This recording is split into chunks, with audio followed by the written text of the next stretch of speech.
Eh bien salut tout le monde, aujourd'hui on se retrouve pour une nouvelle vidéo et aujourd'hui première vidéo de présentation de serveur, donc autre que le mien. Et quoi de mieux de commencer que par un très beau serveur qui s'appelle Polarpark, donc il a été créé par Flododo. Voilà, donc c'est un serveur PS4. Donc je vous mettrai tout dans la description pour rejoindre cette map. Donc avec le Discord, le Instagram je crois qu'ils l'ont aussi, leur chaîne YouTube et gamertag, PSN, etc. Voilà. Donc cette visite on va le faire par plusieurs épisodes parce que ce parc est quand même assez grand et il y a beaucoup de choses à voir et les attractions sont très intéressantes à faire. Donc du coup on va commencer, donc là on est à l'entrée du parc, donc on est accueilli par ce petit PNJ. Donc il nous dit bienvenue à Polarpark, nous vous souhaitons une super visite sur le parc, merci d'être respectueux envers les autres, si vous avez besoin d'aide appelez staff dans le chat textuel. Bonne visite. Voilà. Donc c'est plutôt sympa, donc l'entrée en vrai c'est un serveur qui est très bien détaillé, donc il a eu plusieurs versions et je pense que ça du coup c'est sa version finale, donc très bien détaillée etc. Donc là on a une petite scène au niveau du parking, donc je pense qu'il y a des shows ici. Nouveau spectacle disponible, appelez staff pour voir le spectacle. Donc je pense faire une vidéo du spectacle s'il est bien, on verra, voilà. Donc là ici on peut voir le logo du parc, donc voilà Polarpark, donc je pense que la mascotte de ce parc c'est ce panda, donc c'est plutôt bien fait parce que sur PS4 ils n'ont pas les moyens de gérer leur dossier pour créer des packs, donc tout ça c'est fait avec des cartes et c'est plutôt bien fait, donc ça prend beaucoup de temps, donc GG à eux. Donc là on arrive à l'entrée du parc, donc elle est plutôt belle, bien décorée etc. Donc je pense les décorations, parce que ça c'est des décorations, les tapis, je crois que c'était pour l'ouverture ou peut-être les 1 an, je suis pas très sûr, donc j'ai pas envie de dire de la merde. Donc là on arrive dans une allée qui est plutôt sympa, un peu à la Main Street, avec une très belle vue d'une tour de chute et d'un bateau avec un lac. Donc je pense pour commencer ce premier épisode on va aller vers Aviator et il y a aussi une attraction sur la première guerre mondiale, donc 14-18. Donc on va faire cette petite zone là. Donc c'est cool ici, ça fait un peu une zone steampunk, voilà, donc c'est plutôt sympa, le décor est très bien fait. Alors là on a un carrousel, donc je sais pas s'il est disponible, je vois qu'il y a des commandes. Non il n'y a pas du tout de commande, je dis n'importe quoi. Donc voilà, donc on a des petites zones pour manger, etc. Alors, je sais pas s'il y a des choses ici dessus, non. Peut-être de l'autre côté, non plus, donc c'est pas grave. Au moins il y a les intérieurs qui sont faits, c'est plutôt cool. Donc on va se diriger vers la première attraction qui est Aviator, donc c'est l'une des dernières attractions qui a été ouverte sur cette map. Donc je vais faire la file d'attente en accéléré parce que je pense que ça risque d'être un peu long pour vous.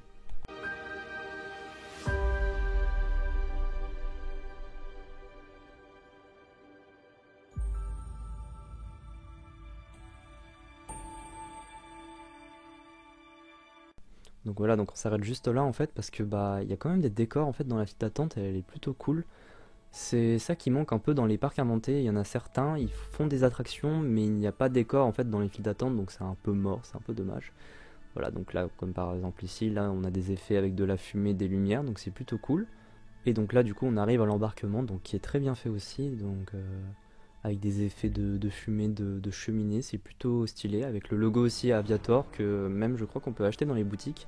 Je suis pas sûr, de toute façon on ira faire un tour dans les boutiques du parc. Donc voilà, donc je viens d'appeler Flododo, donc bien sûr pour lancer une attraction, il faut appeler le staff, c'est très important. Donc là voilà l'attraction, on a des petites scènes avant de commencer le coaster, donc c'est plutôt cool.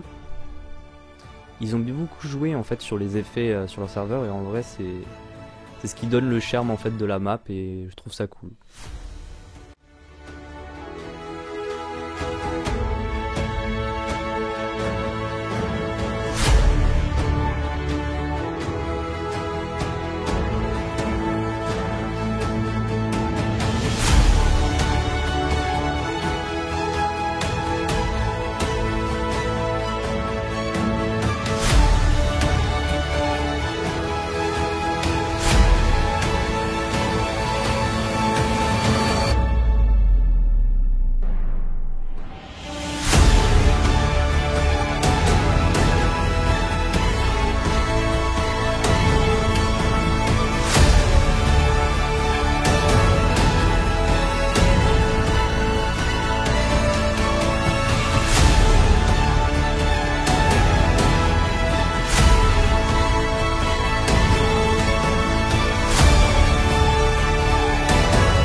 pour Aviator, donc c'est un coaster vraiment très bien fait. Le seul défaut qu'on peut avoir du coaster, c'est les lags, mais bon, c'est pas de leur faute, c'est la faute du jeu, donc c'est un peu dommage. Mais sinon, il est très très bien fait, même les détails, les décors et tout, franchement tout est bien fait.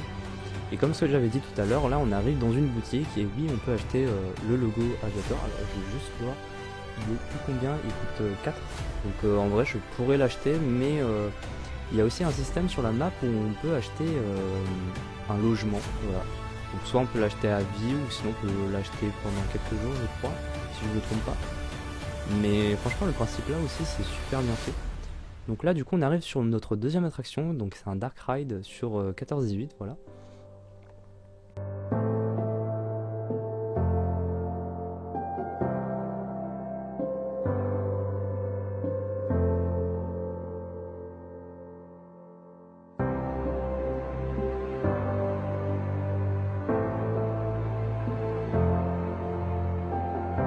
Donc voilà, donc on arrive au niveau de la gare qui est très bien.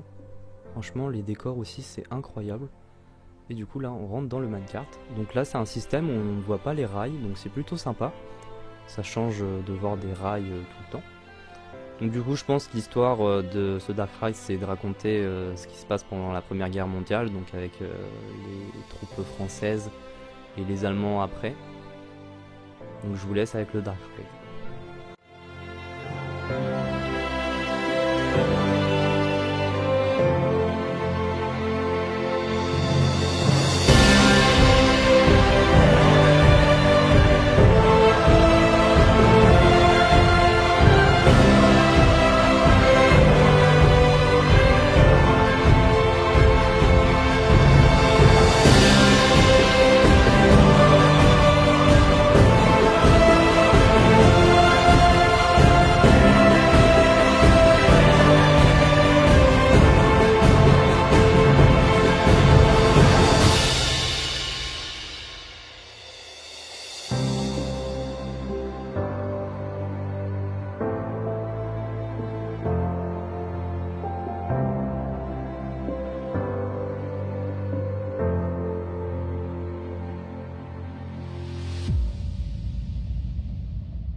Donc voilà pour ce Dark Ride, donc qui est plutôt pas mal hein, en vrai.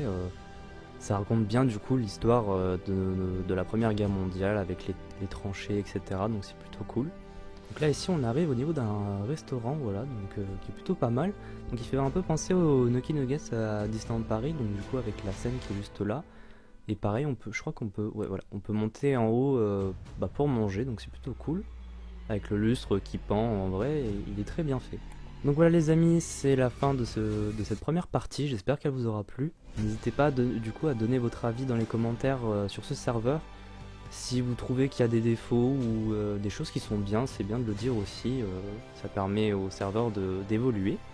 Voilà, donc moi je vous dis à la prochaine pour le deuxième épisode ou pour une nouvelle vidéo. Sur ce, ciao!